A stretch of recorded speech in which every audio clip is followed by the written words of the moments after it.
It's amazing, and it's truly amazing that when I was part of the Full God Church, these televangelists that come on, and man, they got a perked up message. They're flying high, whether denominational, non-denominational. I don't care if you're a Buddhist or Baptist. I don't care if you're Episcopalian or Methodist. I don't care if you're a Muslim. I don't care what form of religion you take upon yourself. The one thing that we can all say is they that we follow claim that they are inspired by God the Father, right? That what they tell us and convey to man, these leaders of your faith, they say they're inspired by God, but yet we don't get the inspiration through the mouth of a man. They get inspiration, presumably, through following their Father, their Heavenly Father, right? But we don't. We get inspiration by their interpretation. But my question is, why aren't we doing the same? If they're inspired by God, if they're inspired by the words of God the Father speaking to them, which we're on the same note there, right?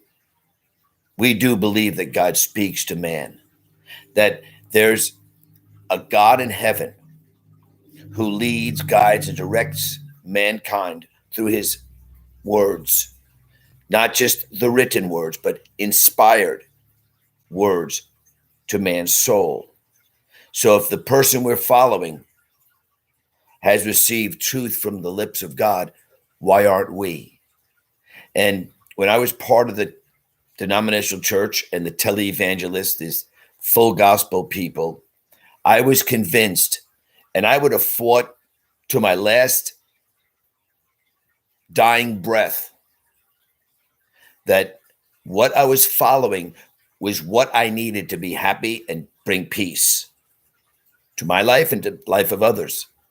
But the only thing I was doing was interpreting what others have received divinely.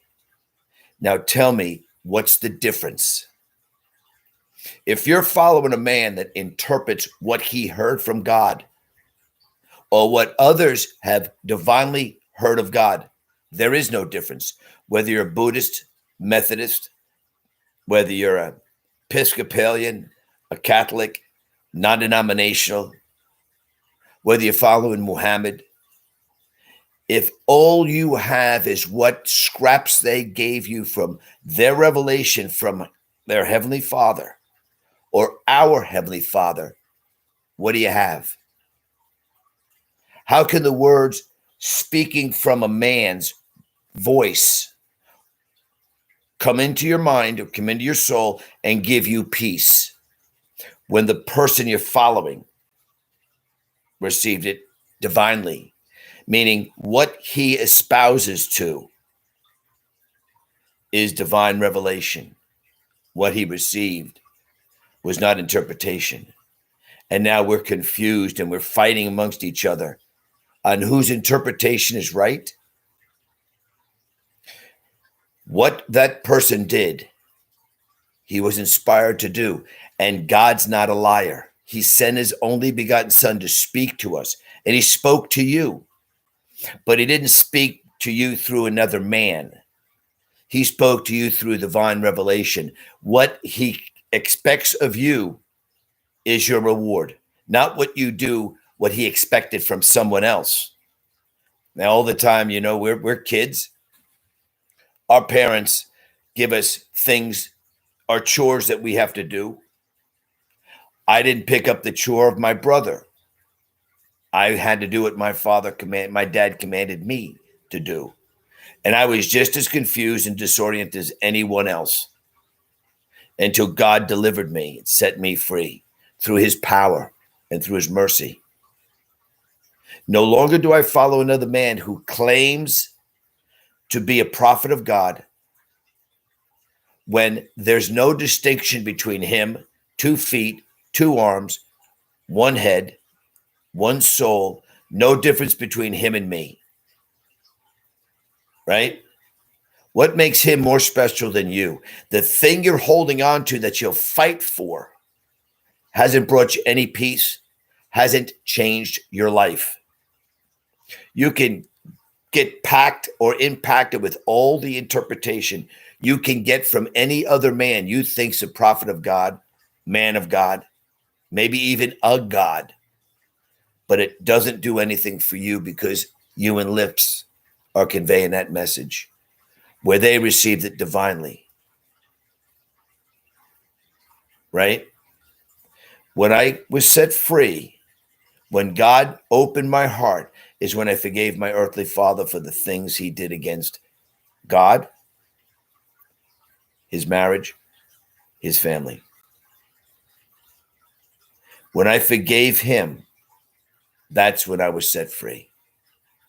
And God opened my eyes. Don't ask me why, don't ask me how, but God opened my eyes to the truth.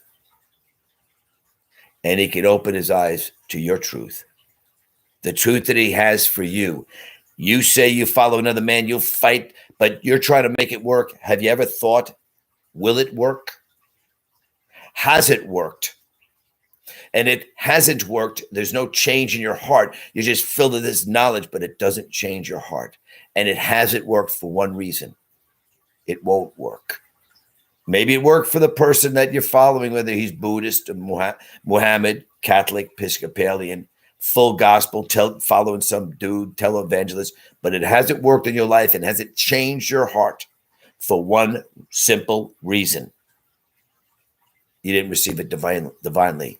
You have interpretation, not divine revelation. God has spoken to you in those odd times. He's spoken to you in those bewildering situations. He spoke to you, but surely it's a different revelation than what you get from the lips of a man. Have you ever taken the time to ask, why hasn't it worked? Will it work? I know you're struggling to make it work.